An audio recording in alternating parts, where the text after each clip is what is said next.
올해로 90세가 되었는데 지금도 50대보다 더 잘 걷습니다. 이건 자랑이 아니에요. 예전엔 침대에서 일어나는 것조차 힘들었고 기운도 없었고 기억력도 자꾸 흐릿해져서 이제 끝이구나 싶었어요. 그런데 어느 날부터 뭔가가 달라졌어요. 아주 단순하지만 놀라운 힘을 가진 6가지 비타민, 6가지 자연 보충제가 제 몸과 마음과 나이 들어가는 방식을 바꿔놨어요. 만약 제가 잃어버렸다고 생각한 에너지가 다시 돌아오고 뼈가 더 튼튼해지고 기억력이 살아나고 기분까지 좋아질 수 있다고 말한다면 믿으시겠어요? 70세, 80세, 아니 90세가 되어도요. 나이 든다는 게 꼭 늙고 시드는 것만은 아니더라고요. 때로 우리가 잃어버린 건 젊음이 아니라 영양이더라고요. 몸은 나이가 들어도 스스로 회복하고 다시 피어나려고 노력하니까요. 필요한 걸 주면요. 이번 영상에서는 제가 직접 경험한 6가지 비타민을 하나하나 알려드리려 해요. 저는 의사는 아니지만 진짜로 변화된 걸 몸으로 느낀 사람이에요. 그리고 그 경험을 여러분께도 전해드리고 싶어요. 기적이 아니라 과학이고 꾸준함이고 더 좋은 삶을 살고 싶은 마음이었어요. 영상 끝까지 함께 해주세요. 마지막에 소개할 그 비타민은 단순히 몸을 강하게 한 게 아니라 제 생각과 마음가짐, 매일 아침을 새롭게 바꿔놨거든요. 이제 여러분께 묻고 싶어요. 지금 몇 살이세요? 오늘 이 영상을 어디서 보고 계세요? 댓글로 알려주세요. 그럼 시작해볼까요? 70세가 넘으면 몸이 더 이상 예전처럼 움직여주지 않는다는 사실, 그걸 먼저 이야기하고 싶었어요. 이건 비극이 아니라 현실이고 받아들인다는 건 체념이 아니라 준비라는 의미예요. 이 나이가 되면 아무리 잘 먹고 꾸준히 움직이려 해도 몸속 어딘가가 예전 같지 않다는 걸 느끼게 돼요. 음식에서 어떤 영양소도 예전만큼 흡수되지 않고 쉽게 빠져나가 버리더라고요. 면역력도 점점 느려져서 예전 같으면 금방 이겨내던 바이러스나 감염도 이제는 몸이 반응을 늦게 보여요. 근육도 약해지고 식욕도 예전 같지 않고 아침에 눈을 뜨면 몸이 이불을 박차고 일어나던 그 에너지가 조금씩 사라지는 걸 느껴요. 그게 문제예요. 많은 분들이 이게 나이 드는 거구나 하면서 힘이 빠지고 몸이 무겁고 머리가 멍한 걸 그저 받아들이곤 하시잖아요. 하지만 그게 전부는 아니었어요. 사실 그 느낌은 몸에 무언가가 부족하다는 신호일 수도 있었던 거예요. 비타민이든 미네랄이든 식사만으로는 채워지지 않는 어떤 것이 몸에 더 이상 들어오지 않고 있다는 거죠. 몸이 나이 들어가면서 음식을 흡수하는 방식이 예전 같지 않으니까요. 아니면 아무리 건강식을 해도 지금의 몸에 충분하지 않게 된 걸 수도 있어요. 제가 다니던 병원의 선생님이 그때 이렇게 말씀하셨던 게 아직도 생생해요. 대부분의 노인분들은 영양 결핍이 3가지 이상인데도 모르고 지내십니다. 그 말을 듣는 순간 제 머릿속이 번쩍했어요. 왜냐하면 문제는 다이어트가 아니라 약을 한 움큼 먹는 것도 아니었어요. 그저 내 몸이 뭘 원하는지 찾아서 꼭 필요한 걸 채워주는 일이었거든요. 저도 처음엔 매일 아침이 똑같았어요. 전날 밤에 푹 자고 일어나도 여전히 머리가 멍하고 다리가 무겁고 오늘도 또 이러겠구나 싶었어요. 근데 아니더라고요. 이게 매일 그럴 필요는 없었던 거예요. 곧 말씀드릴 첫 번째 비타민이 바로 제 몸에 불을 밝혀준 스위치였어요. 그게 저희에게 희망과 기운을 되찾게 해준 첫걸음이었어요. 이제 그 이야기를 시작해 볼게요. 내가 제일 먼저 여러분께 말씀드리고 싶은 비타민은 바로 비타민 D예요. 어떤 분들은 이걸 햇빛 비타민이라고 부르지만 제게는 단순히 햇빛이 아니라 뼈와 마음을 동시에 지탱해주는 기둥 같은 존재였거든요. 사실 비타민 D는 겉으로 잘 드러나지 않지만 우리 몸속에서 아주 중요한 일을 해요. 칼슘을 뼈에 단단히 붙잡아주고 면역력도 튼튼하게 지켜주면서 무엇보다 잘 알려지지 않은 역할이 있는데요. 바로 우리의 기분에도 직접적으로 영향을 준다는 사실이에요. 내믿기 어려우실 수도 있지만 맞습니다. 집에만 있다 보면 이유 없이 기운이 빠지고 우울해지는 느낌이 드는 게 다 이유가 있더라고요.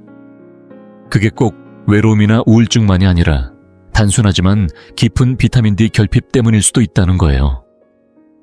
비타민 D가 부족하면 뼈가 약해져서 작은 충격에도 금이 가거나 부러질 위험이 높아지고 이유 없이 근육통이 생기거나 가장 큰 문제는 몸의 에너지가 뚝 떨어진다는 거예요. 저희 동네에 사는 85세 이순자 할머니 이야기를 들려드릴게요. 늘 웃는 얼굴로 이웃들에게 인사하시는 분인데 아프셔도 웃음을 잃지 않으셨던 분이세요. 그런데 최근 2년 동안 손목이 한 번, 골반이 한 번, 발목까지 3번이나 다치셨어요. 그저 집안에서 카펫에 발이 걸려 넘어지신 거였는데요. 결국 병원에서 피 검사를 해보니까 비타민 D가 심각하게 부족하다고 하더라고요. 순자 할머니는 원래 밖에 잘 나가지 않으셨어요. 어디 갈 데도 없고 TV 보며 하루를 보내시는 게 일상이셨거든요. 식사도 소박하게 드시고 보충제도 한 번도 드셔본 적이 없으셨대요. 그런데 병원에서 권유받고 비타민 D를 처방받아 드시면서 매일 아침 10분씩 베란다에 나가 햇볕을 쬐시기 시작하셨대요. 그 후로 새로운 골절은 없었고 몸도 한결 가뿐해지셨다고 해요. 기분도 좋아지고 잠도 더 푹 잘 수 있게 되셨다고 하시더라고요. 이게 우연이 아니에요. 실제로 70세 이상 어르신들 중 70% 이상이 비타민 D 부족을 겪고 계시다는 연구 결과가 있을 정도니까요. 그럼 어떻게 하면 비타민 D를 자연스럽게 얻을 수 있을까요? 가장 좋은 방법은 햇볕이에요.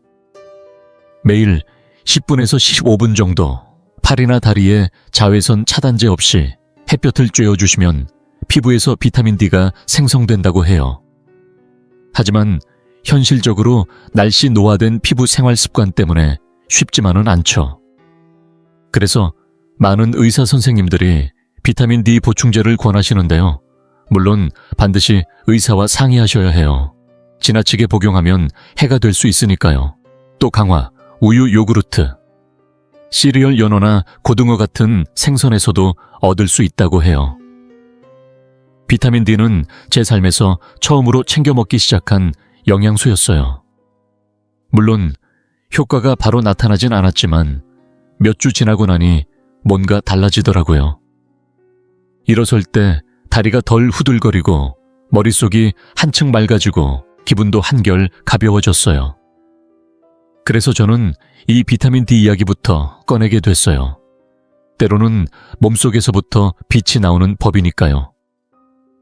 이제 두 번째 비타민 이야기를 해볼게요. 이 비타민은 단순히 저에게 에너지를 돌려준 게 아니라 마음까지 맑게 밝혀준 고마운 존재였어요. 바로 비타민 B12예요. 많은 분들이 이걸 에너지 비타민이라고 알고 계시지만 사실 그 역할은 단순히 피로 해소를 넘어서 훨씬 깊어요. B12는 신경계가 제대로 작동하도록 돕고 뇌에서 신호가 원활하게 오가도록 도와줘서 우리가 하려던 말을 기억해내고 중간에 말이 막히지 않게 해줘요. 그리고 여기서 많은 분들이 모르고 계신 사실 하나 말씀드릴게요. 65세가 넘으면 우리 몸은 예전처럼 비타민 B12를 잘 흡수하지 못하게 돼요. 고기, 달걀, 생선을 아무리 잘 챙겨 먹어도 위장에서 이 영양소를 온전히 받아들이는 능력이 떨어진다는 거죠. 그래서 생각보다 많은 분들이 BLD 결핍을 겪고 계시는데 이게 다른 질환으로 오해받는 경우가 많더라고요.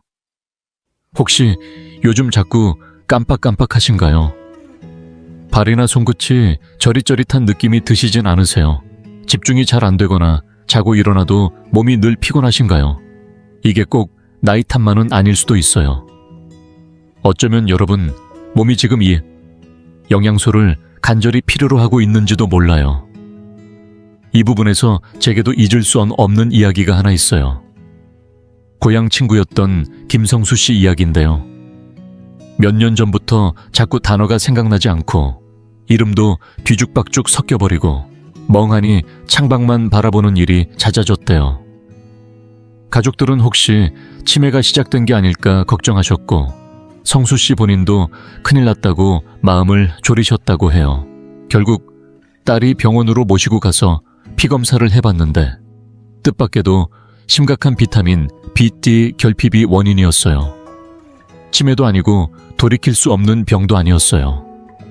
그저 꼭 필요한 영양소 하나가 부족했을 뿐이었어요. 그때부터 성수 씨는 주사로 매주 비타민 B12를 맞았고 이후엔 혀 밑에 녹여 먹는 약으로 바꿔서 드셨대요. 몇 달 지나자 다시 피아노를 치시고 늘 하시던 농담도 되살아나고 예전의 그분으로 돌아오셨다고 하더라고요. 그래서 저도 감회가 남달랐어요. 이제 와서 돌이켜보니 그게 끝의 시작이 아니라 몸이 보내는 신호였던 거예요.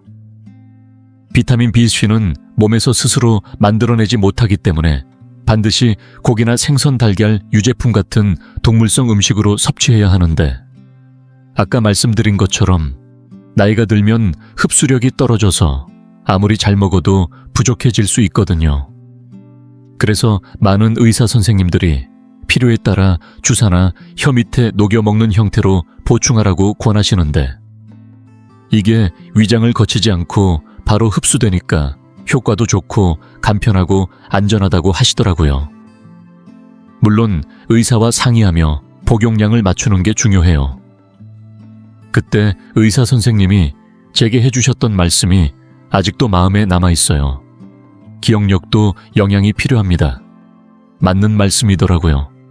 기억력은 단순히 퀴즈 풀거나 두뇌 게임으로만 지키는 게 아니었어요. 때로는 몸속에서 채워주어야 할 영양이 있고 그게 답이 될 수도 있다는 걸요. 요즘 들어 자꾸 머리가 멍하거나 생각이 느려지거나 자주 피곤함을 느끼신다면 비타민 B10B를 한 번쯤 점검해보세요. 머릿속 불빛이 다시 켜지는 순간 삶의 모든 게 다시 자리를 찾기 시작하더라고요. 지금 이 영상을 계속 시청하고 계시고 저희가 나눈 이야기들이 정말 유익하다고 느껴지신다면 댓글에 숫자 2을 남겨주세요. 그 한 글자가 당신께서 여전히 저희와 함께하고 계시다는 따뜻한 신호가 되어 큰 힘이 됩니다. 아직 채널을 구독하지 않으셨다면 지금 구독 버튼을 누르시고 알림 설정도 함께 해주세요. 앞으로 올라올 소중한 영상들을 놓치지 않으실 수 있습니다. 당신의 응원은 저희에게 큰 힘이 됩니다. 당신 덕분에 저희는 정보를 전하고 마음을 나누며 조금이나마 희망의 빛을 전할 수 있는 영상을 계속 만들 수 있습니다. 앞으로도 저희와 함께 걸어가 주세요. 감사합니다. 그리고 이제 제가 진짜 필요할 줄 몰랐던 영양소 이야기를 해볼까 해요. 몸이 밤마다 쥐가 나고 잠을 설쳐가면서 저한테 직접 알려준 그 이름 바로 마그네슘이에요.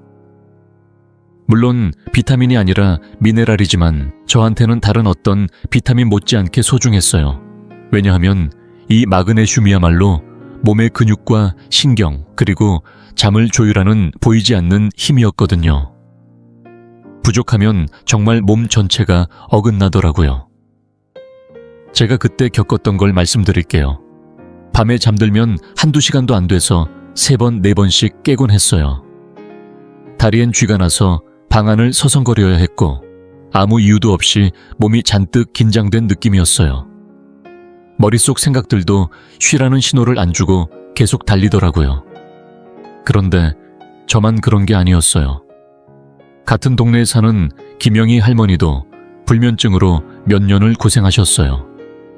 밤 10시에 누워도 새벽 1시만 되면 천장을 바라보며 한숨만 내쉬셨대요. 물도 마셔보고 시계를 몇 번이나 확인해도 잠은 오지 않고 그 다음 날엔 피곤하고 짜증나고 아무것도 손에 안 잡히셨다고 해요.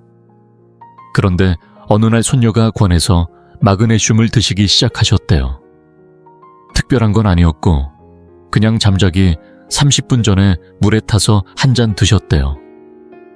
저녁은 가볍게 국이나 달걀, 조금의 밥이나 채소를 드시고 그 뒤엔 국화차나 카모마일차 한 잔 드시면서 TV도 일찍 끄셨대요. 첫 주는 여전히 뒤척이셨지만 두 번째 주부터는 새벽 4시까지는 푹 주무시더니 세 번째 주가 되자 20년 만에 처음으로 밤새 푹 주무셨다고 하더라고요. 마그네슘은 근육을 이완시키고 경련을 줄여주고 몸의 회복력을 높여줄 뿐 아니라 신경계의 균형까지 잡아줘요. 게다가 몸이 잠에 들기 위해 꼭 필요한 멜라토닌이라는 호르몬의 분비도 조절해 주거든요. 혹시 밤마다 다리에 쥐가 나거나 누워도 몸이 자꾸 불안해서 잠들기 어렵거나 아침에 일어날 때 이불이랑 싸운 듯한 기분이 드신다면 마그네슘이 부족한 건 아닌지 의심해 보셔야 해요. 꼭 병이 있어야 부족한 게 아니라 스트레스나 채소 부족, 아니면 나이가 들면서 장이 영양분을 덜 흡수하게 돼서도 부족해질 수 있거든요. 요즘은 캡슐이나 가루, 혹은 레몬밤이나 테아닌 같은 다른 영양소랑 섞여서도 많이 나오니까 몸에 맞는 방법을 찾아서 드셔보시면 좋아요. 저는 밤에 소량씩 크게 부담 없이 매일 먹는 게 가장 좋더라고요. 몸이 느끼기에도 마치 하루를 마무리하는 의식 같다고 할까요? 그리고 작은 팁을 드리자면 자기 전에 너무 무거운 음식은 피하시고 국이나 달걀, 약간의 밥이나 채소로 간단히 드세요. 그 다음엔 국화차나 카모마일차 한 잔 드시고 마지막에 마그네슘을 챙겨 드시면 돼요. 몸이 이제 쉬어도 된다 하고 안심하는 느낌이 들더라고요. 사실 이 나이가 되면 잠 잘 자는 게 사치가 아니라 약이에요. 혹시라도 요즘 밤마다 불안하거나 몸이 아파서 혹은 생각이 많아서 잠 못 이루신다면 마그네슘을 한번 믿어보세요. 저처럼 꼭 더 오래 자야 하는 게 아니라 더 깊게, 더 편안하게 잘 수 있을지도 몰라요. 그리고 이제 정말 제 삶의 생각과 감정, 심지어 몸의 움직임까지 바꿔놓은 끈 영양소 이야기를 해보려고 해요. 바로 오메가3예요. 혹시 알고 계신가요? 이 좋은 지방, 내지방이라고 하면 흔히 피해야 할 것 같지만 사실은 우리 몸의 천연 윤활유 같은 존재예요. 뇌, 심장, 관절 건강에 꼭 필요하고 70세 이후엔 그 가치가 금보다 소중해진답니다. 제가 아는 김영희 할머니 이야기를 들려드릴게요. 올해 81세가 되신 영희 할머니는 남편분과 사별하시고 평생 그림을 그리며 집안을 온통 색으로 채우던 분이셨어요. 그런데 언젠가부터 그림을 멈추셨대요. 그 이유가 그림이 싫어져서가 아니라 머리가 예전 같지 않다는 거였대요. 색 이름도 자꾸 잊어버리고 아이디어도 떠오르지 않고 마치 뇌가 느릿느릿 멈춰버린 것 같다고 하시더라고요. 그때 병원에서 의사 선생님이 간단한 권유를 하셨대요. 오메가3를 매일 드셔보세요. 단순히 기억력 때문만이 아니라 무릎 통증과 병뚜껑 하나 제대로 열지 못하는 손목 통증도 있었으니까요. 3주쯤 지나자 영희 할머니는 다시 붓을 잡으셨어요. 어린아이처럼 웃으시면서 머릿속이 다시 환해진 것 같다고 하셨는데 저는 전혀 놀라지 않았어요. 혹시 아셨나요? 우리의 뇌는 60% 이상이 지방으로 이루어져 있는데 그냥 아무 지방이 아니라 바로 오메가3 같은 지방산이 핵심이에요. 우리가 먹지 않으면 몸이 직접 만들어낼 수 없다는 사실도요. 오메가3 중에서도 EPA와 DHA는 천연 한겸 효과가 있고 뇌세포를 보호하고 세포 간의 소통을 원활히 해주며 나이가 들수록 생기는 미세한 손상들을 줄여줘요. 게다가 심장 건강도 지켜주고 중성지방 수치를 낮춰주고 혈액순환도 도와주고 부정맥까지 예방해주죠. 또 한 가지 몸 안이 염증으로 가득 차면 관절이 아프고 무릎, 손목, 고관절까지 뻣뻣해지잖아요. 그런데 오메가3가 충분하면 몸속 그 녹이 하나씩 벗겨지는 기분이 들더라고요. 그럼 어떻게 챙겨 먹으면 좋을까요? 생선 중에서도 고등어나 연어, 참치 같은 등푸른 생선을 주 2회 이상 드시면 정말 좋아요. 아니면 치아씨드나 아마시가루 호두 같은 것도 도움이 되고요. 그래도 식사로 충분히 못 드신다면 반드시 믿을 만한 회사에서 나온 고품질 고농축 오메가3 보충제를 드셔야 해요. 특히 EPA와 DHA 함량이 정확히 표시된 제품인지 꼭 확인하시고요. 중금속 같은 불순물이 없는지 인증까지 받으면 더 안심되고요. 저는 아침 식사할 때 비타민 D와 함께 오메가3를 챙겨 먹는데요. 확실히 머릿속이 더 또렷해지고 기분도 한결 잔잔해진 걸 느껴요. 예전엔 병뚜껑 하나 열 때마다 손목이 아팠는데 지금은 그런 통증도 덜 하더라고요. 나이가 들면 더 빨리 달리고 싶은 게 아니라 아프지 않고 내 몸을 편하게 움직이고 머릿속을 맑게 유지하는 게 제일 소중해지더라고요. 제게 오메가3는 그런 의미에서 정말 고마운 존재였어요. 이제 제가 말씀드리고 싶은 건 너무 단순해 보여도 몸이 예전 같지 않을 때 정말 큰 힘이 되는 비타민이에요. 바로 비타민 C예요.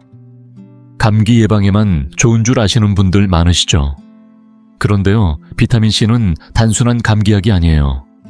몸을 지키는 조용한 방패 같은 존재랍니다. 제 이야기 대신 이번엔 김동수 어르신 이야기를 들려드릴게요. 올해로 78세가 되신 동수 어르신은 한동안 감기에 한 번 걸렸다 하면 연달아 고생하셨대요.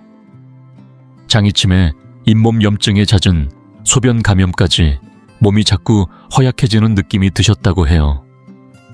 처음엔 나이 드니 당연한 건가 보다 라고 생각하셨대요. 그런데 어느 날 영양사로 일하는 따님이 물으셨대요. 아버지, 비타민C는 챙겨 드시나요? 그때 동수 어르신은 웃으시면서 과일 조금 먹는 게 단데 라고 하셨대요. 그러자 따님이 설명을 해주셨대요. 70세가 넘으면 몸이 비타민C를 흡수하고 쓰는 능력이 예전 같지 않아서 제일 필요할 때 오히려 부족해지기 쉽다는 거죠. 그 뒤로 동수 어르신은 하루 500ml씩 하루도 빠짐없이 비타민C를 챙겨 드셨대요. 놀랍게도 그때부터 겨울에도 감기 한 번 안 걸리셨대요. 피부도 예전보다 탱탱해지고 잇몸도 덜 시리고 확실히 몸이 달라졌다고 하시더라고요.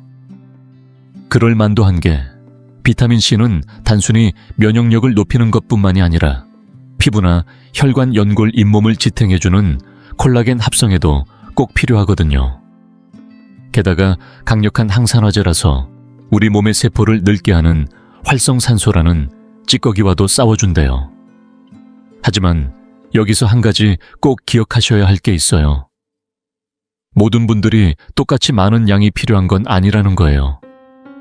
특히 어르신들은 하루 500ml에서 1000ml 정도만 챙기시면 충분히 몸을 보호하고 상처 회복도 빨라진다고 해요. 과도하게 드실 필요는 없다는 거죠.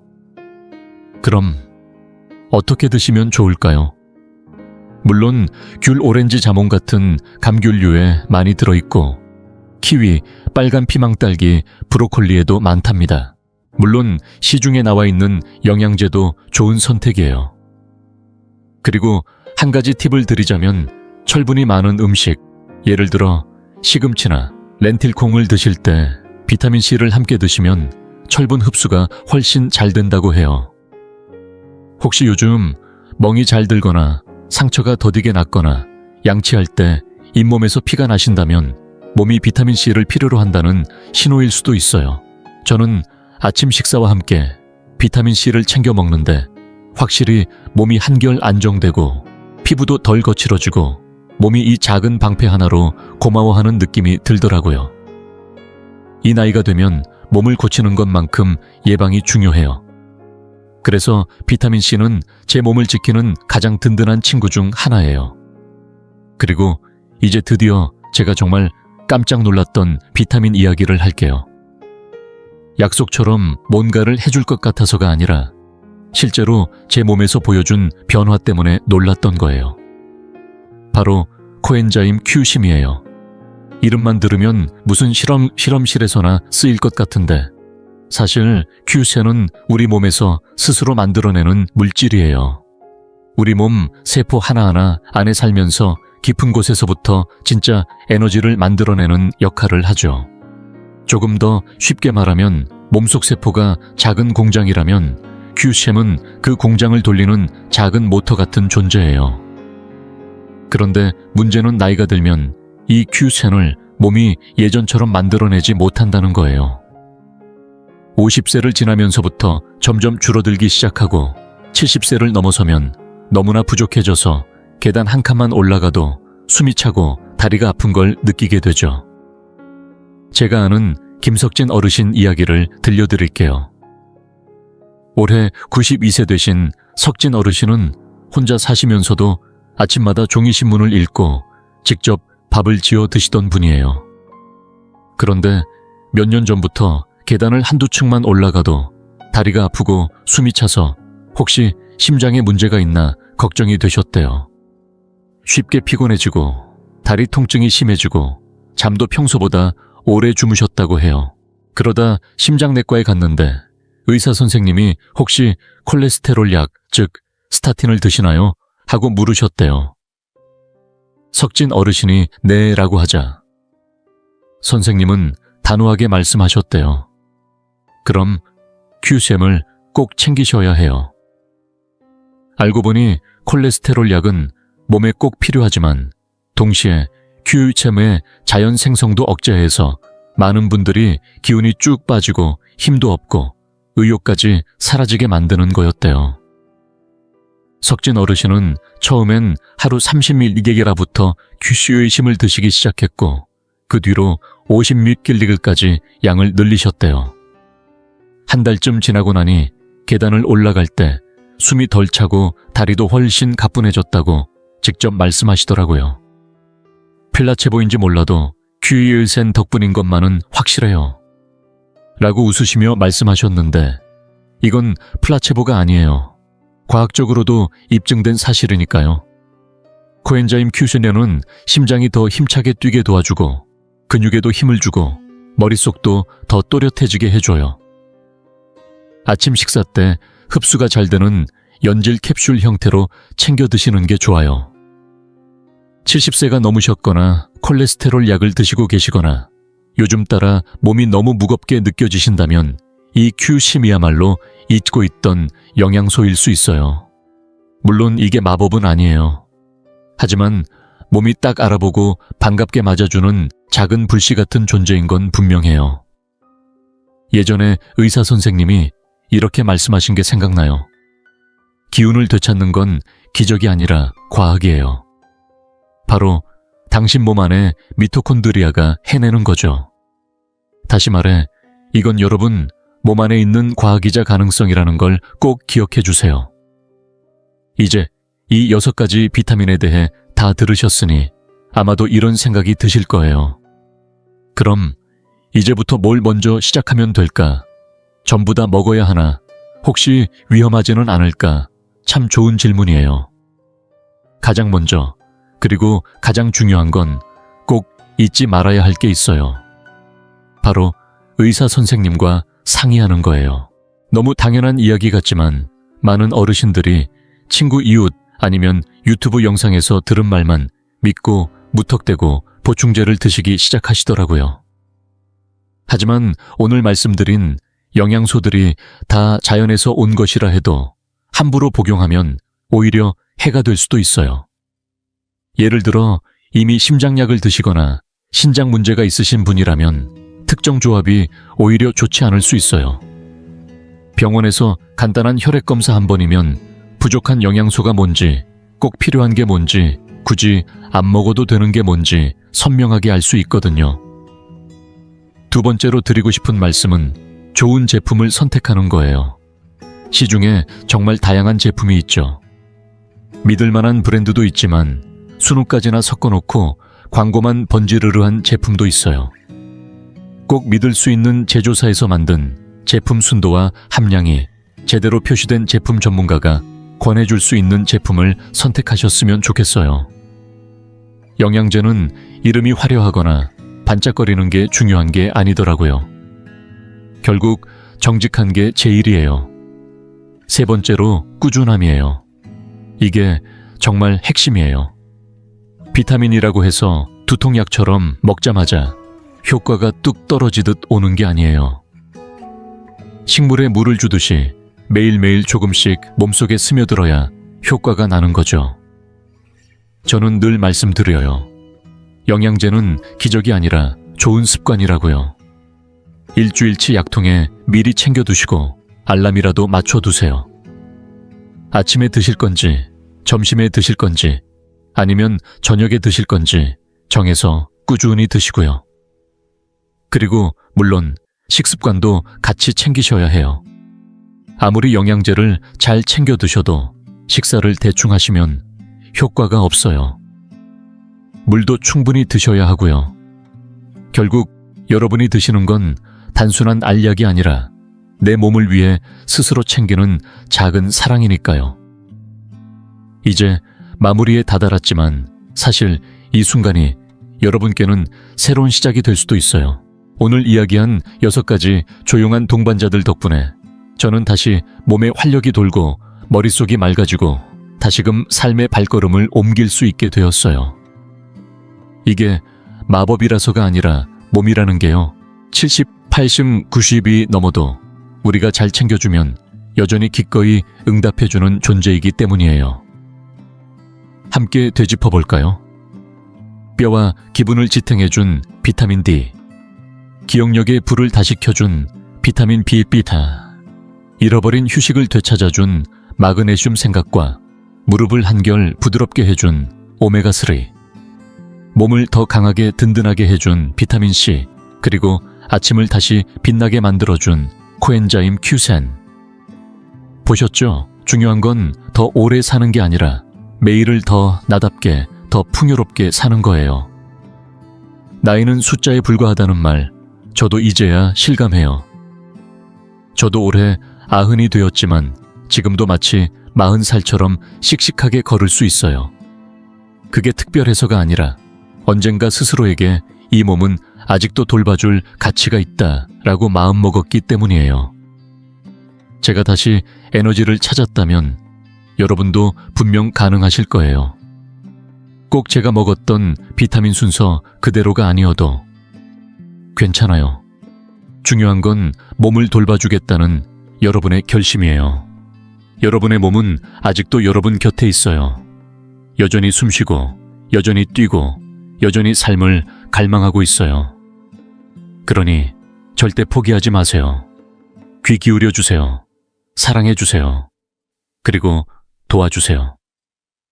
마지막으로 한 가지 부탁드리고 싶어요. 여기까지 함께 해주셨다는 건 여러분 안에 나도 더 건강해지고 싶다는 마음이 있다는 증거잖아요. 댓글로 여러분의 나이를 적어주시겠어요? 혹시 이미 드시고 계신 보충제가 있다면 그것도 알려주세요. 아니면 앞으로 도전해보고 싶은 영양소도 좋습니다. 여러분의 이야기를 듣고 싶어요.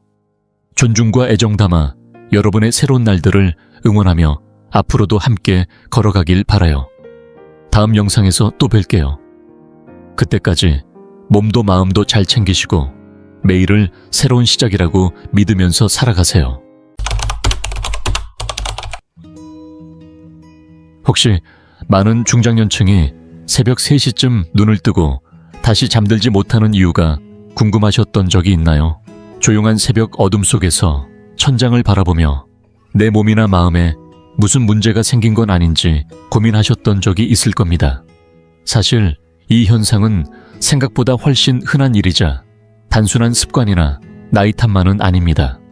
이번 영상에서는 나이가 들면서 많은 분들이 새벽 3시쯤 깨게 되는 5가지 중요한 이유와 그 시간대의 깨어남이 우리에게 전해주는 메시지를 함께 살펴보려 합니다. 각 이유에는 우리 몸 건강 그리고 삶의 경험이 담겨 있습니다. 영상을 끝까지 보시면 분명히 그동안의 수면에 대해 새로운 시각을 얻게 될 겁니다. 단순한 설명이 아니라 실제 생리학, 심리학, 그리고 많은 분들이 미처 알지 못했던 노화의 리듬에 바탕을 두고 말씀드릴 예정입니다. 호르몬 변화, 수면 패턴 건강 문제뿐 아니라 조용히 작용하는 정서적, 사회적 요인까지도 다루며 여러분이 살아오신 삶에 대한 존중을 잊지 않고 진솔하게 전해드리겠습니다. 혹시 새벽 3시에 깨서 왜 하필 지금이지 하고 물어본 적이 있으셨다면 오늘 영상이 바로 여러분께 필요한 내용일 겁니다. 영상을 끝까지 함께 하시면서 더 나은 수면뿐 아니라 내 몸이 보내는 신호를 이해하고 삶을 더 깊이 돌아볼 수 있는 기회가 되길 바랍니다. 그럼 지금부터 본격적으로 시작해 보겠습니다. 그리고 본격적으로 시작하기 전에 당신에 대해 조금 더 알고 싶습니다. 지금 이 영상을 보고 계신 당신은 몇 살이신가요?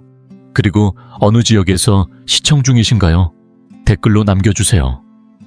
당신의 이야기를 읽는 것은 저에게 큰 기쁨이 될 것입니다. 당신이 나누어 주시는 삶의 경험 하나하나가 우리의 이 공간을 더욱 따뜻하고 가까운 곳으로 만들어 줄 거라고 믿습니다. 그럼 이제 함께 시작해 볼까요? 첫 번째 이유는 바로 멜라토닌 분비 감소입니다. 많은 중장년층이 새벽 3시 무렵에 깨어나 다시 잠들지 못하는 이유 중 하나가 나이가 들수록 체내에서 자연스럽게 분비되는 멜라토닌이 줄어들기 때문입니다. 멜라토닌은 흔히 우리 몸의 생체시계라 불리는 수면각성 리듬을 조절하는 호르몬으로 숙면에 빠지고 그 상태를 유지하는 데 핵심적인 역할을 합니다.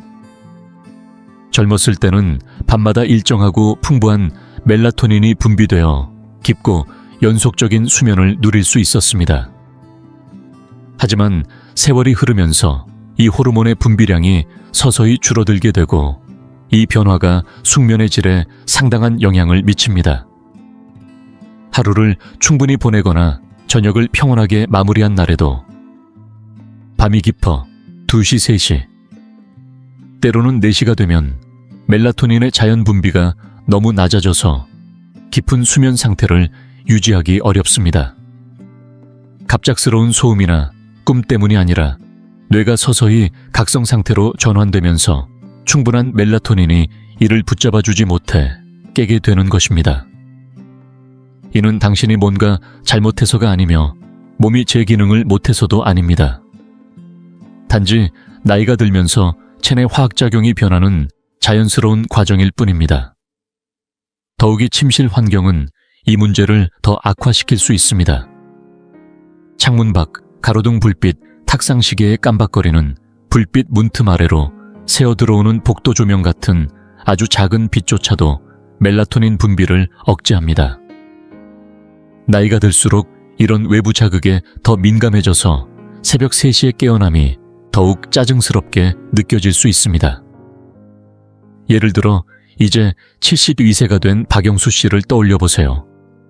평소 잠자리가 좋은 편이었는데 요즘 들어 새벽 3시 15분쯤이면 자주 눈이 떠집니다. 불안하거나 짜증이 나는 건 아니고 그저 아침이 된 듯 정신이 맑아지는 느낌이라고 합니다. 그러던 중 멜라토닌 문제라는 사실을 알게 되면서 더 이상 스스로를 탓하기보다는 노화로 인한 자연스러운 현상임을 받아들이게 되었습니다. 그 뒤로 박영수 씨는 침실을 더 어둡게 만들고 잠들기 1시간 전에는 스마트폰이나 TV를 멀리하며 저녁 산책을 통해 생체 리듬을 자연스럽게 조율하는 습관을 들였습니다. 이런 작은 변화들이 몸에게 아직 밤이라는 신호를 보내주는 데 도움이 되었고 예전처럼 완벽하게 깊은 잠을 자지는 못해도 이제는 몸의 변화를 거스르기보다는 자연스럽게 받아들이게 되었다고 합니다. 이처럼 이해가 생기면 모든 것이 달라집니다. 새벽에 일어나는 것이 당신의 잘못이 아니라 단순히 호르몬 변화 때문이라는 사실을 알게 되면 몸을 원망하기보다는 수면을 돕는 방법을 찾아 실천할 수 있습니다. 깨달음의 힘은 놀랍습니다. 좌절을 연민으로 바꿔주고 자기 몸을 돌보는 방법에 대해 더 지혜로운 선택을 할 수 있게 만듭니다.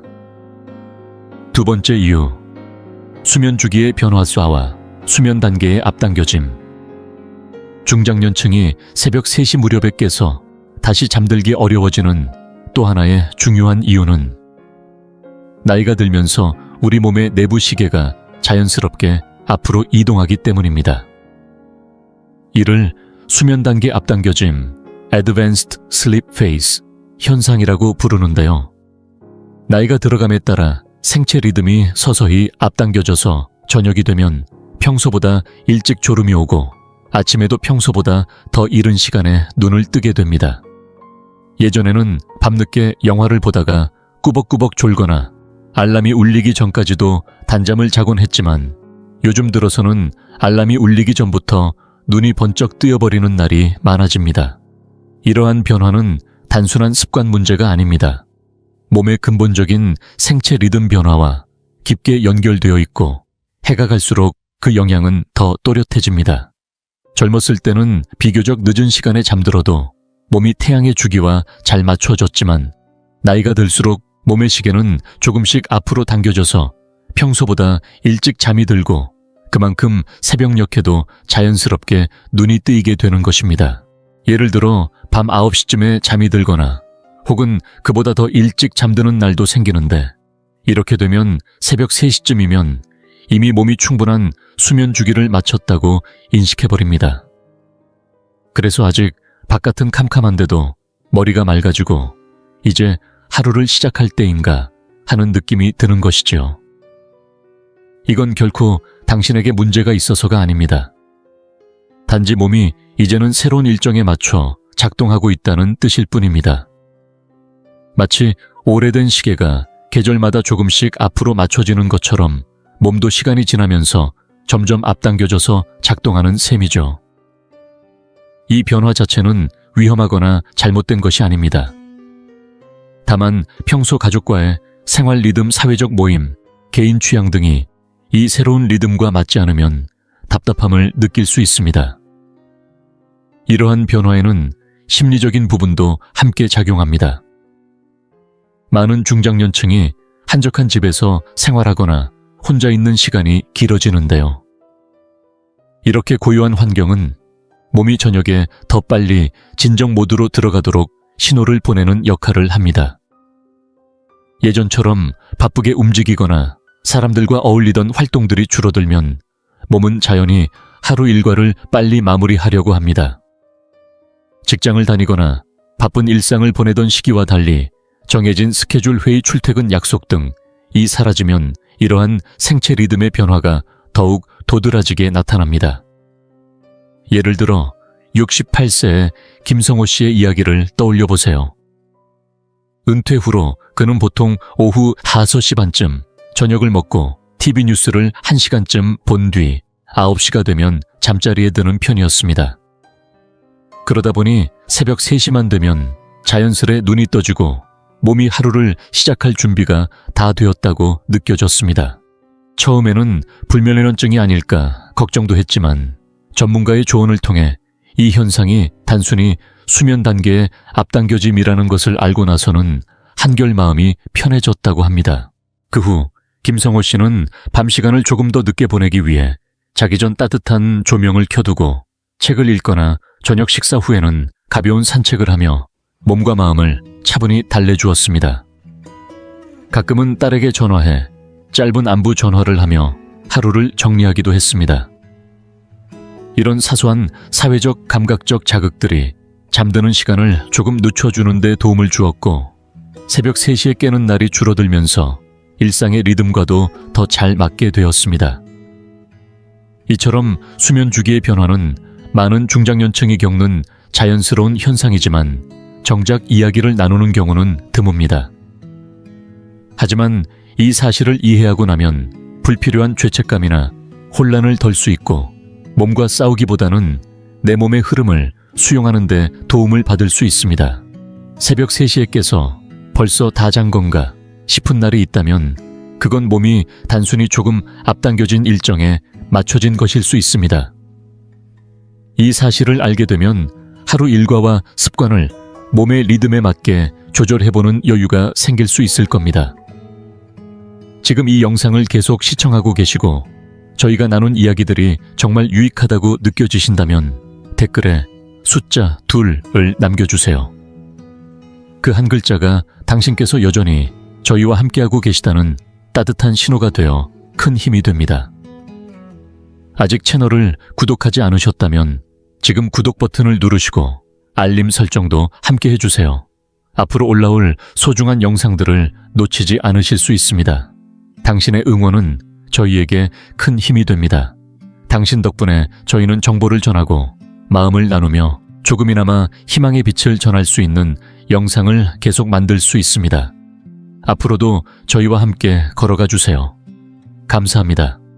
세 번째 이유, 신체적 불평함과 건강 문제로 인한 잠깨움 중장년층이 새벽 3시쯤에 깨어나는 또 다른 흔한 이유는 몸이 조용한 밤 시간에 신체적 불편감이나 잠재된 건강 문제에 반응하기 때문입니다. 나이가 들면서 만성질환이나 사소한 건강 문제가 생길 가능성은 자연스럽게 높아지고, 이러한 증상들은 경고등처럼 요란하게 울리는 것이 아니라 조용히 스며들듯 수면을 방해하곤 합니다. 뼈마디가 쑤시거나 방광이 가득 찼다거나 허리나 어깨가 찌릿한 느낌이 들기도 하는데, 바로 이런 사소한 불평함만으로도 깊은 잠을 깨우기에 충분합니다. 예를 들어 관절염 같은 질환이 있으면 한 자세로 오랫동안 누워있는 것이 점점 불편해질 수 있습니다. 잠들 땐 아무렇지 않다가도 몇 시간 지나 몸이 한 자세로 굳어버리면 통증이 슬며시 찾아와 잠을 깨우곤 하지요. 혹은 저녁을 너무 늦게 먹거나 식사 후 바로 누웠을 때 생기는 야간 위산 역류도 잠을 방해하는 주요 원인입니다. 입이 마르거나 다리에 쥐가 나거나 혹은 방 안의 온도가 미묘하게 변하는 것조차도 새벽녘에 몸의 방어 기전이 약해진 틈을 타 잠을 깨우곤 합니다. 특히 중장년 남성에게서 자주 나타나는 새벽 3시 기상 이유 중 하나가 소변이 마려운 경우입니다. 나이가 들수록 방광의 탄력이 떨어져서 요일을 더 자주 더 강하게 느끼게 됩니다.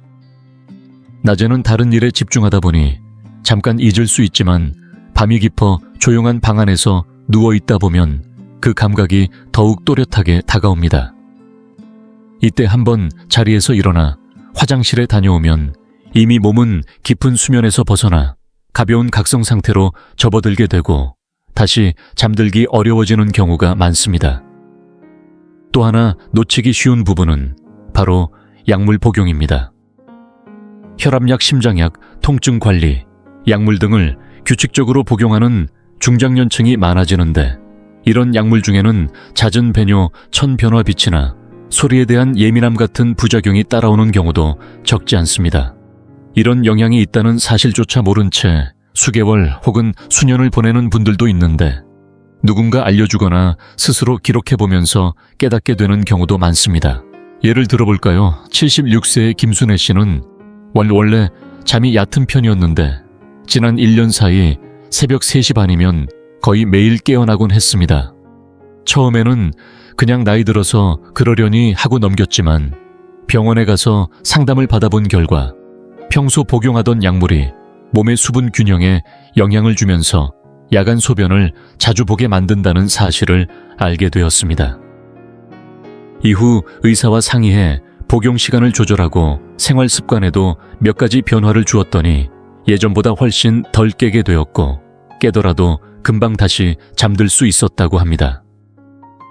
여기서 중요한 건 이렇게 새벽에 깨는 일이 내 몸이 고장났다는 신호는 아니라는 점입니다. 오히려 몸이 여전히 나를 지켜주고 있다는 증거입니다. 몸은 매 순간 반응하고 경고를 보내고 균형을 맞추려 애쓰고 있습니다. 이런 신호들을 잘 살펴보면 더 나은 관리와 현명한 선택을 할 수 있게 되고 내 몸에 대한 신뢰도 한층 높아집니다. 새벽 3시에 눈이 떠진다는 것이 불편한 일처럼 느껴질 수도 있겠지만 어쩌면 그건 몸이 나에게 보내는 조용한 알림일지도 모릅니다. 조금 더 나를 살펴보고 돌봐줘야 할 때야 라고 말이죠. 작은 변화를 통해 건강을 돌보고 더 깊은 휴식을 찾는 기회로 삼는 것도 좋을 것 같습니다. 네 번째 이유, 생활 습관이 바꾸는 수면 리듬 중장년층이 새벽 3시쯤에 잠에서 깨게 되는 또 하나의 강력하지만 종종 간과되는 이유는 바로 오랜 시간 쌓여온 생활 습관 때문입니다. 사소한 일상 패턴과 선택들이 쌓이고 쌓여서 결국 우리 몸의 수면 리듬을 조용히 바꿔버리는 것이죠. 많은 중장년층은 자연스레 저녁 식사를 일찍 하고 하루 일과를 일찍 마무리하며 낮 동안의 신체 활동도 줄어드는 경향이 있습니다. 이렇게 보기에 작은 변화들이 누적되면 몸에게 밤이 일찍 시작된다는 신호를 주게 되어 결국 새벽에 더 일찍 눈이 뜨는 결과로 이어지게 됩니다. 특히 은퇴 이후 하루의 분주함이 줄어들면서 몸이 예전처럼 출퇴근이나 볼일 보기 사람 만나기처럼 규칙적으로 활동할 기회를 놓치게 됩니다. 외부 자극이 사라지면 몸의 생체 시계는 서서히 앞으로 당겨지고 밤이 되면 더 빨리 잠을 청하게 됩니다. 조명이 은은한 거실에서 자극 없이 TV를 보거나 음악을 들으며 하루를 마무리하는 저녁 시간 시계를 보면 아직 9시도 안 됐는데도 멜라토닌이 먼저 분비되면서 졸음이 몰려오기 시작합니다.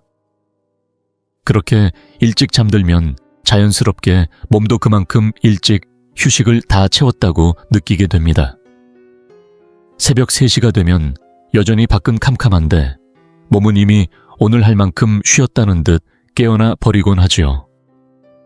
또한 식사 시간과 수면의 질 사이에는 은근한 연관이 있습니다.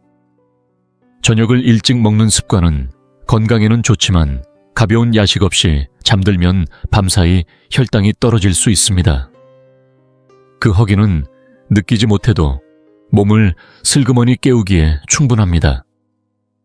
게다가 카페인은 생각보다 오래 몸속에 머무는데 나이가 들수록 신진대사가 느려져서 오후 이른 시간에 마신 커피 한 잔이 밤늦게까지 수면을 방해하기도 합니다. 작은 소리나 빛에도 잠이 깨기 쉬워지는 이유이기도 합니다.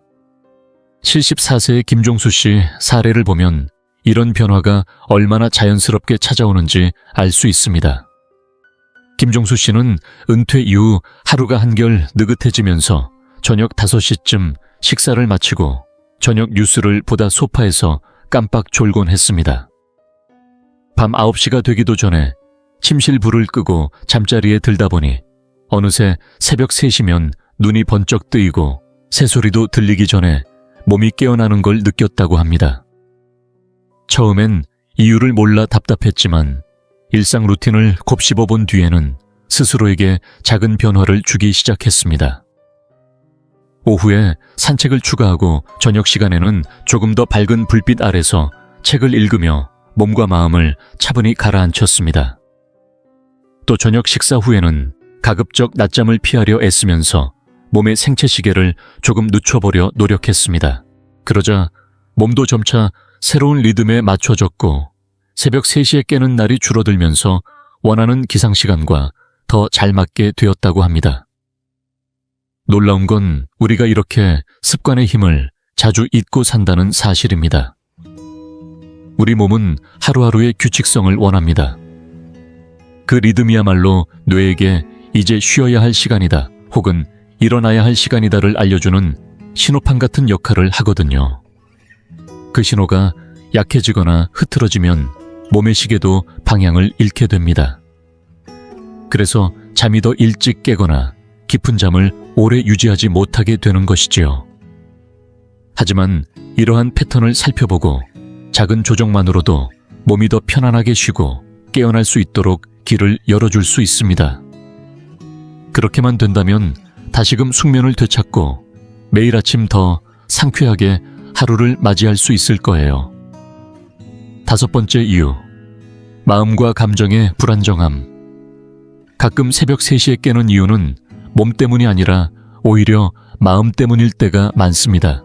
나이가 들수록 하루의 분주함 속에 묻혀있던 감정의 층이 조용한 밤이 되면 하나둘씩 떠오르기 마련입니다. 세상이 고요해지고 방해받을 것이 없는 이 새벽 시간은 평소에 꺼내놓지 않았던 걱정이나 후회 혹은 그리움이 고개를 들고 찾아오는 무대가 되곤 하지요. 이때 잠에서 깨는 건 시끄러운 소음이나 통증 때문이 아니라 머릿속에서 문득 정리되지 않은 생각들이 흘러나오고 마음 한켠에 놓여있던 근심이나 묻혀있던 기억들이 부드럽게 떠오르기 때문입니다. 젊은 시절에 느꼈던 불안처럼 날카롭거나 급박한 것이 아니라 조용히 배경음처럼 깔리듯 마음을 간지리는 듯한 느낌이 들기도 합니다. 무엇인지 정확히 짚어내기 어렵더라도 뭔가 편치 않은 기운이 남아있는 듯한 그런 감각이지요. 몸이 바쁘게 움직이던 시절에는 이런 생각들이 묻혀 있었을 수 있습니다. 하지만 이제 몸이 더 이상 하루 종일 바쁘게 달리지 않으니 그동안 미뤄뒀던 기억들, 지나간 관계, 예전의 결정 잃어버린 것들, 미처 전하지 못한 말들이 새벽녘에 더 또렷하게 들려오기 시작합니다. 이때 외로움이라는 감정이 한몫 타기도 합니다. 나이가 들수록 가족과 친구의 모임이 줄고 자식들은 각자 바쁜 삶을 살고 생활의 패턴도 달라집니다. 낮에는 사람들과의 소통으로 마음이 덜 느껴질 수 있지만 밤이 찾아오면 그 조용함이 마음속 빈자리를 더욱 크게 느끼게 합니다. 이런 외로움은 꼭 무겁게 다가오지 않을 수도 있습니다. 가끔은 누군가와 대화하고 싶은 마음이 살짝 고개를 들거나 방 안의 적막함을 깨우는 작은 바람 같은 감각으로 다가올 수도 있습니다. 예를 들어 80세의 이순자 씨를 떠올려 봅시다. 그녀는 낮에는 정원 가꾸기를 하거나 손주들과 전화 통화를 하고 좋아하는 드라마를 보며 시간을 보냅니다. 하지만 새벽 3시가 되면 자꾸만 남편과 함께했던 시간들이 스쳐 지나가고 낮에는 애써 미뤄둔 걱정들도 조용히 다시 찾아옵니다. 처음엔 이게 수면 장애인 줄 알았지만 시간이 지나면서 이 일이 단순히 수면 문제가 아니라는 사실을 깨닫게 되었습니다. 그녀의 마음이 말을 걸어오고 있었던 것이지요. 그 뒤로 이순자 씨는 잠자리 옆에 작은 노트를 두고 새벽에 눈이 뜨면 그때 떠오른 생각을 간단히 적어두기 시작했습니다. 특별한 글은 아니지만 마음속에 담긴 솔직한 말들을 적으며 스스로에게 귀 기울여 주었던 겁니다. 또 저녁에는 잔잔한 음악을 틀거나 친구에게 안부 문자를 보내면서 하루를 마무리하는 의식을 더했습니다. 그렇게 작은 습관들이 마음의 작은 숨통을 틔워주었고 새벽에 깨더라도 다시 잠이 드는 것이 훨씬 수월해졌습니다. 사실 마음이라는 것은 시계처럼 정확히 맞춰진 스케줄을 따르지 않습니다. 떠오르고 싶은 기억은 때를 가리지 않고 찾아오고 던지고 싶은 질문은 새벽에라도 고개를 들 수 있습니다. 그리고 이 모든 것은 결코 흠이 아닙니다. 오히려 살아온 세월이 만들어낸 깊이의 증거이지요. 새벽녘에 깨어나고 문득 생각에 잠기는 것은 내 안에 쌓여온 지혜가 모습을 드러내려는 순간일지도 모릅니다. 기쁨과 아픔, 수많은 이야기를 겪어온 당신의 마음은 단순한 기억 이상의 것입니다. 이럴 때는 그 깨달음을 억누르거나 없애려 애쓰기보다는 오히려 호기심과 따뜻한 시선으로 바라보는 것이 좋습니다. 내 마음이 지금 나에게 어떤 이야기를 들려주려 하는지, 무슨 말을 해야 안심이 될지, 혹은 어떤 부분에 조금 더 자비가 필요할지를 살펴보세요. 오히려 이런 새벽의 깨달음이 진정한 휴식이 될 수도 있습니다. 이 시간을 외면하기보다는 그 순간을 존중함으로써 더 깊은 수면과 함께 내 삶을 이해하는 폭도 한층 넓어질 수 있을 것입니다. 마무리하며 오늘 영상을 함께 하신 여러분께 잠시 시간을 내어 지금 들으신 내용을 되새겨 보시길 바랍니다. 가장 크게 와닿은 부분이 무엇이었나요? 혹시 몸 안의 시계가 변하는 부분이었을까요? 건강에서 오는 작은 변화였을까요? 아니면 세상이 고요해질 때만 느껴지는 그 묘한 감정의 파도였을까요? 이 5가지 이유는 각기 다른 시각에서 새벽녘에 깨는 경험을 바라볼 수 있게 해줍니다. 그리고 그 어떤 것도 여러분의 몸과 마음이 고장났다는 신호는 아닙니다. 오히려 삶의 이 시기를 지나며 몸과 마음이 여전히 얼마나 부지런히 반응하고 적응하며 살아 숨 쉬는지를 보여주는 증거입니다. 새벽이 오기 전 그 고요한 시간에 몸이 보내는 신호를 이해하는 것만으로도 우리는 놀라운 힘을 얻습니다. 새벽 3시에 깬다는 사실을 귀찮은 일로만 보지 않고 오히려 몸이 보내는 작은 신호, 스스로의 필요와 습관, 그리고 마음을 더 살펴보라는 메시지로 바라본다면 어떨까요? 여러분은 이 경험에서 혼자가 아니며 같은 질문을 던지는 이들도 분명히 있습니다. 그러나 통찰이 생기면 우리는 강해집니다. 그리고 그 강함은 더 깊은 휴식과 편안함, 내 몸의 리듬에 더 잘 맞추어서 하는 작은 변화를 만들어낼 수 있는 자유를 줍니다. 오늘 이 5가지 이유 중 하나라도 내게 해당한다고 느끼셨다면 이제 나는 단순히 나이 들어가는 것이 아니라 성장하고 있다는 사실을 기억해 주세요. 그리고 그 성장은 더 의식적으로 쉬고 몸을 한층 부드럽게 돌보고 아침을 조금 더 이해와 평안으로 맞이할 수 있는 기회를 선물해 줄 것입니다. 이 영상이 유익하고 흥미로우셨다면 주저하지 마시고 좋아요를 눌러주시고 채널 100세 인생 이야기를 구독해 주세요. 또한 이 영상이 필요할 것 같은 분들에게 공유해 주시면 큰 힘이 됩니다. 여러분의 응원 덕분에 100세 인생 이야기는 앞으로도 의미 있는 콘텐츠를 통해 노후의 삶에 실질적인 정보와 가치를 전해드릴 수 있습니다. 함께해 주셔서 진심으로 감사합니다. 다음 영상에서 다시 뵐 수 있기를 기대하겠습니다. 혹시 매일 올바른 과일을 먹는 것이 더 길고 건강한 삶을 사는 비결이라면 어떨까요? 누구나 좋은 식습관이 장수에 중요한 역할을 한다는 것은 알고 있지만 많은 분들이 특정 과일에는 노화를 늦추고 심장을 보호하며 90대 이후까지도 뇌를 또렷하게 유지해주는 강력한 성분이 들어있다는 사실을 잘 모릅니다. 게다가 이런 과일들은 구하기 쉽고 맛있게 먹을 수 있어 더욱 좋습니다. 이번 영상에서는 어르신들이 매일 섭취해 건강을 극대화하고 100세 장수를 누릴 수 있는 기적의 과일 5가지를 소개해 드립니다. 각각의 과일은 뇌 건강을 지켜 기억력을 보호하고 혈관을 깨끗하게 유지하며 면역 체계를 강화해 질병에 맞설 수 있도록 필수 영양소를 풍부하게 담고 있습니다. 영상을 끝까지 시청하시면 매일 식단에 어떤 과일을 추가하면 좋을지 확실히 알 수 있을 것입니다. 이를 통해 오랫동안 활기차고 독립적인 삶을 유지하는 데 도움이 되실 겁니다. 마지막으로 소개해드릴 과일은 과학적으로 염증 감소, 소화, 개선 수명 연장과도 연관되어 있는 아주 강력한 효능을 지닌 과일이니 꼭 놓치지 마시기 바랍니다. 그리고 본격적으로 시작하기 전에 당신에 대해 조금 더 알고 싶습니다. 지금 이 영상을 보고 계신 당신은 몇 살이신가요? 그리고 어느 지역에서 시청 중이신가요? 댓글로 남겨주세요. 당신의 이야기를 읽는 것은 저에게 큰 기쁨이 될 것입니다. 당신이 나누어 주시는 삶의 경험 하나하나가 우리의 이 공간을 더욱 따뜻하고 가까운 곳으로 만들어줄 거라고 믿습니다. 그럼 이제 함께 시작해 볼까요? 첫 번째, 블루베리 뇌 건강과 기억력 강화.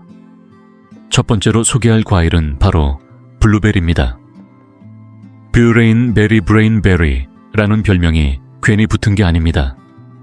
이 작고 진한 남보랏빛 과일은 보기만 해도 싱그럽고 탐스럽지만 그 속에는 나이가 들수록 누구나 한 번쯤 걱정하게 되는 뇌 건강을 지키는데 꼭 필요한 강력한 항산화 성분이 듬뿍 담겨 있습니다. 특히 뇌 기능이 떨어지면 기억력이 흐릿해지고 일상의 소소한 일들을 자꾸 놓치게 되는데 블루베리는 이런 문제를 예방하는 데 도움을 주는 과일로 손꼽힙니다. 나이가 들면 몸을 튼튼히 하는 것만큼이나 뇌를 건강하게 유지하는 것이 중요해집니다. 우리가 매일 먹는 음식이 이 과정을 얼마나 좌우하는지 모릅니다. 블루베리에는 안토시아닌이라는 특별한 항산화제가 풍부하게 들어있는데 이 성분이 뇌 속의 염증을 줄이고 뇌세포들 간의 소통을 더 원활하게 만들어줍니다. 덕분에 단순한 깜빡임을 줄이는 것은 물론이고 기억력 관련 질환이 찾아오는 속도를 늦춰주는데도 도움이 된다는 사실이 여러 연구에서 밝혀졌습니다. 많은 분들이 나이가 들수록 두려움을 느끼는 치매나 알츠하이머병도 예외가 아닙니다. 뇌 역시 몸의 다른 장기들처럼 세월이 지나면 자연스럽게 닳고 약해지기 마련이지요. 하지만 꾸준히 블루베리를 섭취한 사람들의 경우 인지 저하가 늦춰지고 기억력 테스트에서 더 나은 결과를 보였다는 연구 결과가 있습니다. 단순히 병을 막아주는 것만이 아니라 매일의 삶 속에서 독립성과 정신적 명료함을 유지하며 살아가는 데에도 블루베리는 큰 도움을 주는 과일입니다. 대구에서 오랫동안 살고 계신 78세의 김정호 씨 이야기를 들어볼까요? 평소 기억력이 좋다고 소문이 자자했던 분이셨는데 어느 날부터인가 문득문득 열쇠를 어디에 두었는지 기억이 나질 않고 오랫동안 알고 지내던 지인의 이름마저 가물가물해지는 날이 잦아졌다고 하셨습니다. 중요한 병원 예약 날짜를 깜빡해버리신 날에는 자책감이 더 커지셨다고 해요. 이를 염려한 딸이 식탁에 블루베리를 올려보자며 아침마다 작은 그릇에 담아 드시게 권유했답니다. 사실 처음에는 별 기대 없이 드셨지만 몇 달이 지나자 김정호 씨는 집중력이 한층 좋아지고 전보다 기억이 또렷해졌다고 말씀하시더군요. 기분도 예전보다 한결 안정되고 사소한 일에도 여유가 생기셨다고 합니다. 물론 블루베리 하나로 모든 게 단번에 해결되지는 않겠지만 뇌에 좋은 영양소를 매일 챙겨 드시는 것만으로도 일상에 놀라운 변화가 찾아온다는 사실을 보여주는 사례라 할 수 있겠습니다. 여기서 끝이 아닙니다. 블루베리는 뇌혈류를 개선해 산소와 영양분이 더 원활히 공급되도록 돕고 산화 스트레스를 줄여 뇌세포가 손상되는 것을 방지하는 역할까지 톡톡히 해냅니다. 심장 건강을 지키는 데에도 한몫하고 혈당 조절과 소화 기능까지 챙겨주는 다재다능한 과일이기도 합니다. 무엇보다 이 블루베리를 식단에 손쉽게 포함시킬 수 있다는 점이 매력적이지요. 오트밀 위에 토핑으로 올려도 좋고 스무디에 넣거나 간단한 간식으로 즐겨도 좋습니다. 여기서 중요한 건 꾸준함입니다. 뇌는 우리가 건강하게 오래 살기 위해 가장 소중히 돌봐야 할 기관 중 하나입니다. 블루베리는 이를 위한 가장 간단하고도 효과적인 방법 중 하나이지요. 그리고 하루라도 빨리 시작할수록 그 효과는 더 크게 다가온다는 사실을 꼭 잊지 않으셨으면 좋겠습니다. 건강하고 활기찬 삶을 위해 오늘부터 블루베리를 식탁에 담아보세요. 두 번째, 아보카도 심장 건강과 혈액순환의 열쇠. 두 번째로 소개할 과일은 아보카도입니다. 심장 건강에 있어 아보카도만큼 이로운 과일은 흔치 않습니다. 크리미한 식감에 영양이 가득한 이 과일은 건강한 지방 칼륨 식이섬유가 풍부해 혈압을 안정시키고 콜레스테롤 수치를 관리하며 혈액순환이 원활하게 이루어지도록 도와줍니다. 특히 시니어들에게는 심혈관 건강이 그 어느 때보다 중요합니다. 나이가 들면 혈관벽이 두꺼워지고 딱딱해지면서 혈압이 올라가고 심장질환의 위험이 높아지기 때문입니다. 하지만 식습관을 조금만 바꿔도 심장은 건강을 오랫동안 유지할 수 있습니다. 아보카도처럼 좋은 음식을 꾸준히 섭취하면 노년기에도 혈관의 탄력성을 지켜낼 수 있다는 점이 반가운 소식이지요. 아보카도의 대표적인 효능 중 하나는 바로 나쁜 콜레스테롤, LDL을 낮추고 좋은 콜레스테롤, HDL을 높여준다는 것입니다. 시중에서 흔히 볼 수 있는 가공식품들은 몸에 해로운 트랜스 지방이 많아 혈관 건강을 해치기 쉽지만 아보카도는 오히려 건강에 이로운 단일 불포화 지방이 풍부하게 들어있습니다. 이 지방은 동맥의 염증을 줄이고 심장 기능을 지키는데 큰 도움이 되죠. 게다가 아보카도는 칼륨이 자연스럽게 풍부하여 몸속 나트륨 수치를 균형 있게 조절해 주는데, 이는 고혈압이라는 심장마비와 뇌졸중의 주요 위험 요인을 예방하는 데 중요한 역할을 합니다. 혈액순환이 잘 되지 않으면 단순히 심장에만 문제가 생기는 게 아닙니다. 손발이 시리거나 상처가 잘 낫지 않는 등 일상생활 전반에 불편함이 따르고 심하면 뇌기능까지 영향을 미칠 수 있습니다. 하지만 칼륨이 풍부한 아보카도를 식단에 꾸준히 포함시키면 혈관이 부드럽고 탄력 있게 유지되어 산소와 영양분이 몸 구석구석까지 원활하게 전달됩니다. 실제로 연구에 따르면 칼륨을 충분히 섭취해야 하는 사람들은 그렇지 않은 사람들에 비해 뇌졸중과 심혈관계 합병증의 발생 위험이 훨씬 낮았다고 합니다. 예를 들어 부산에 사는 75세의 이철수 씨 이야기를 들어보겠습니다.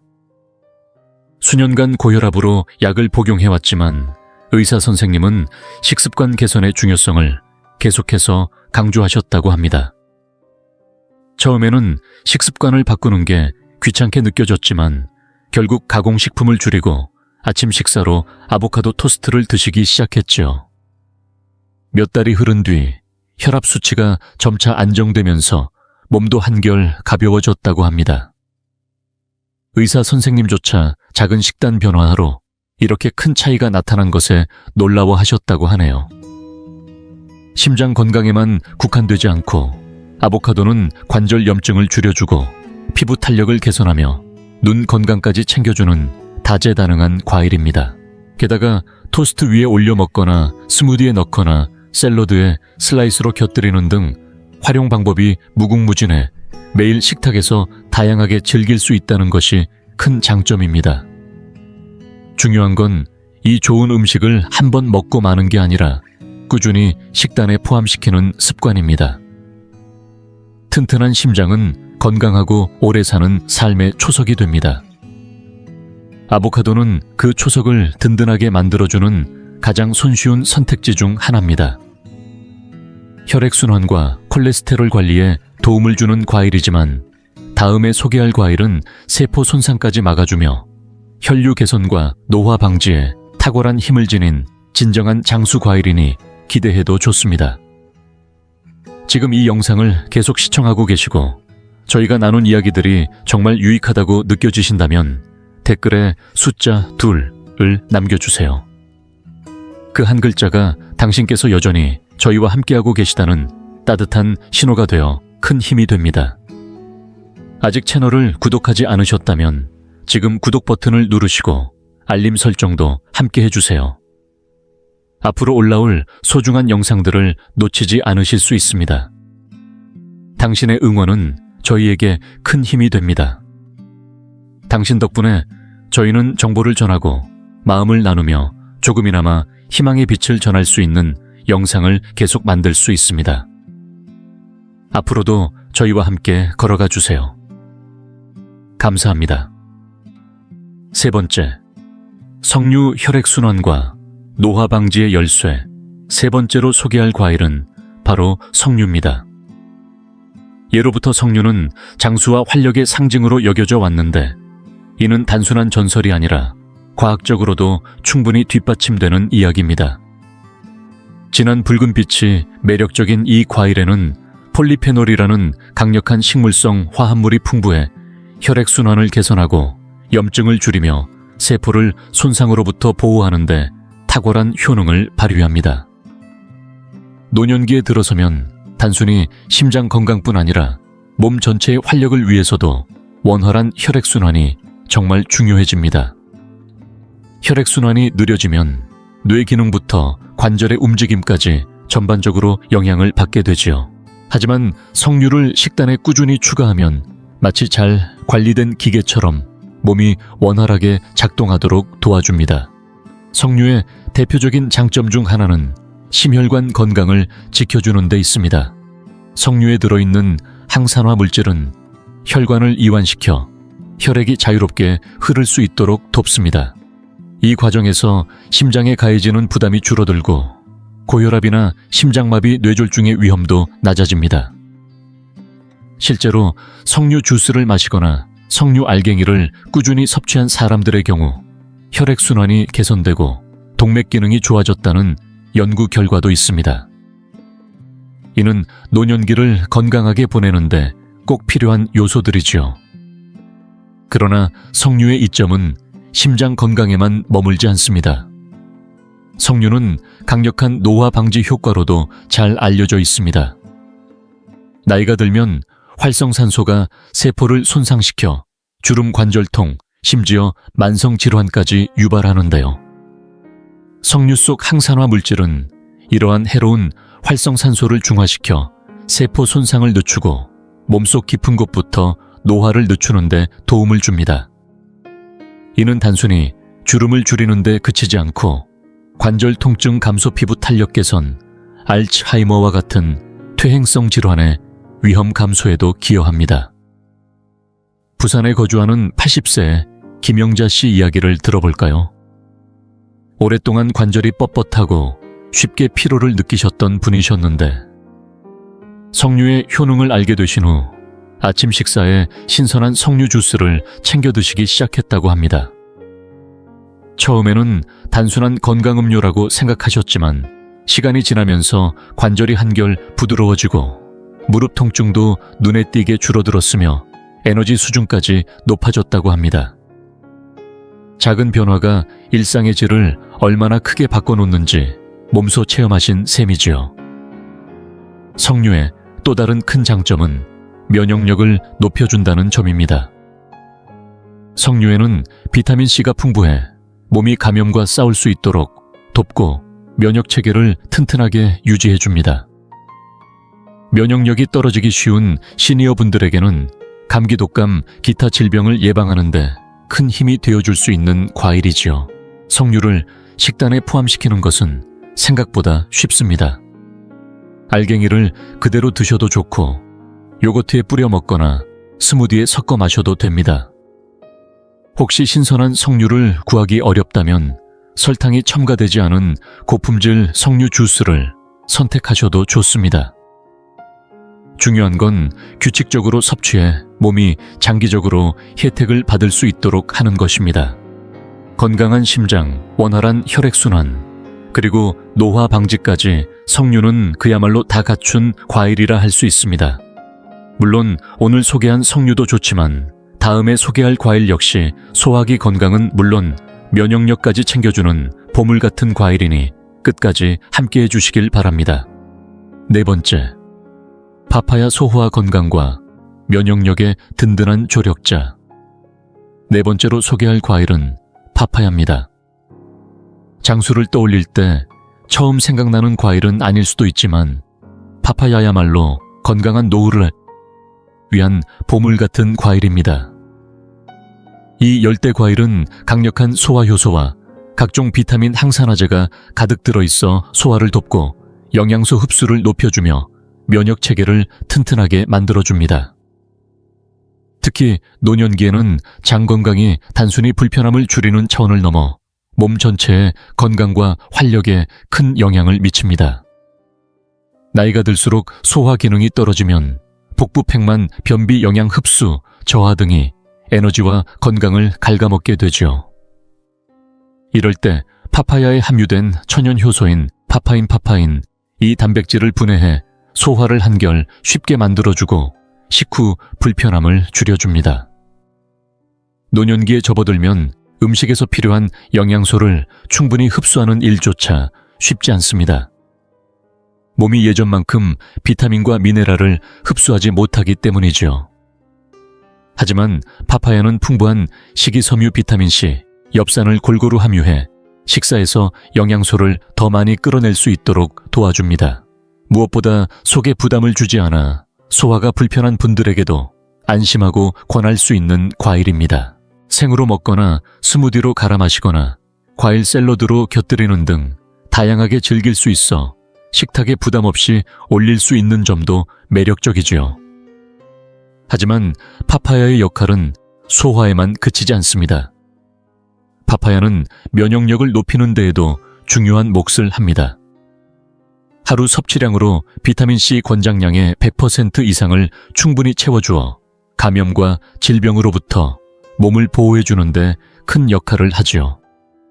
특히 면역력이 떨어지기 쉬운 시니어분들에게는 감기, 독감, 각종 질환을 예방하는 데 있어 든든한 방패가 되어줍니다.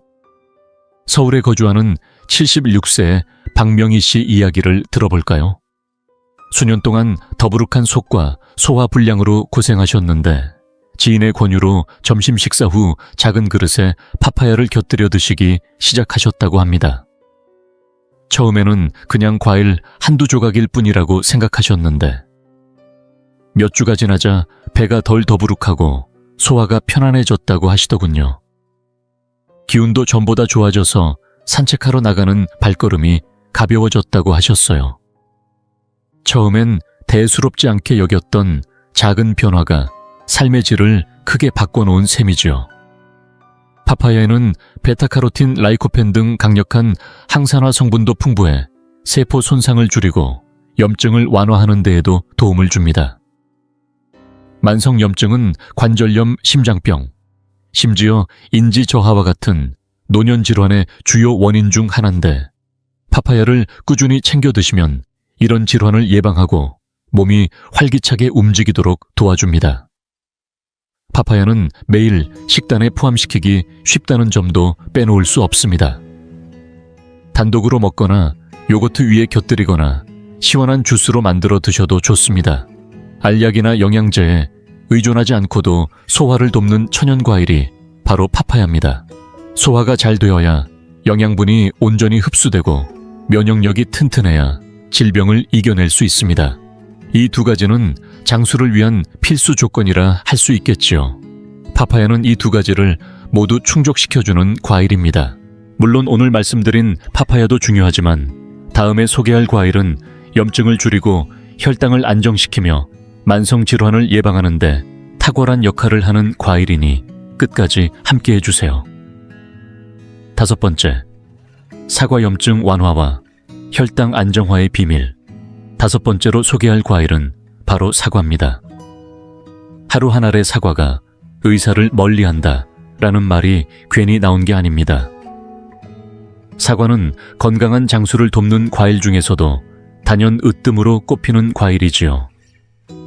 풍부한 식이섬유와 폴리페놀 각종 필수 영양소가 가득 담겨 있어 심장 건강을 지키고 혈당을 안정시키며 몸 전체의 염증을 줄여주는데 탁월한 역할을 합니다.